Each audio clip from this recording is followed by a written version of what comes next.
നമസ്കാരം. ലോക്സഭാ തെരഞ്ഞെടുപ്പിൽ പ്രമുഖ സ്ഥാനാർത്ഥികൾക്ക് വീണ്ടും ഭീഷണിയാവുകയാണ് അപരന്മാർ. കോട്ടയത്ത് UDF സ്ഥാനാർത്ഥി ഫ്രാൻസിസ് ജോർജിന് അപരനായി CPIM നേതാവാണ് മുന്നോട്ട് വന്നത്. പാറത്തോട് ലോക്കൽ കമ്മിറ്റി അംഗം ഫ്രാൻസിസ് ജോർജാണ് നാമനിർദ്ദേശ പത്രിക സമർപ്പിച്ചത്. അപരന്മാരെ ഗൗരവമായി കാണുന്നില്ല എന്നാണ് ഒറിജിനൽ ഫ്രാൻസിസ് ജോർജ് പറയുന്നത്. മാവേലിക്കര മണ്ഡലം UDF സ്ഥാനാർത്ഥി കൊടിക്കുന്നിൽ സുരേഷിനും അപരനുണ്ട്. സ്വതന്ത്ര സ്ഥാനാർത്ഥിയായി സുരേഷ് കുമാറാണ് രംഗത്തെത്തിയത്. ഇനി കോഴിക്കോടും വടകരയിലുമൊക്കെ പ്രമുഖ സ്ഥാനാർത്ഥികൾക്ക് 3 അപരന്മാരുണ്ട്. കോഴിക്കോട് UDF സ്ഥാനാർത്ഥി MK രാഘവന് അപരന്മാരായി 3 പേരാണുള്ളത്. LDF സ്ഥാനാർത്ഥി എളമരം കരീമിനുമുണ്ട് 3 പേർ. വടകര LDF സ്ഥാനാർത്ഥി KK ശൈലജയ്ക്ക് 3 അപരന്മാർ. Shafi പറമ്പിലിന് 2 അപരന്മാർ.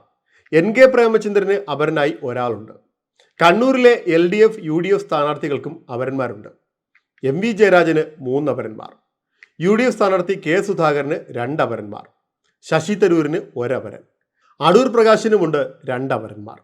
അപരന്മാരിൽ KK Shailaja, K Shailaja, P Shailaja എന്നിവരാണ് പത്രിക സമർപ്പിച്ചത്. ഇതോടെ 4 ശൈലജമാർ മത്സരരംഗത്തുണ്ട്. ഷാഫി പറമ്പലിന് 2 പേരുണ്ടെന്ന് പറഞ്ഞല്ലോ. TP ഷാഫി എന്നിവരാണ് പത്രിക നൽകിയ മറ്റ് 2 പേർ. NDA സ്ഥാനാർത്ഥി പ്രഫുൽ കൃഷ്ണന് മണ്ഡലത്തിൽ അപരഭീഷണിയില്ല.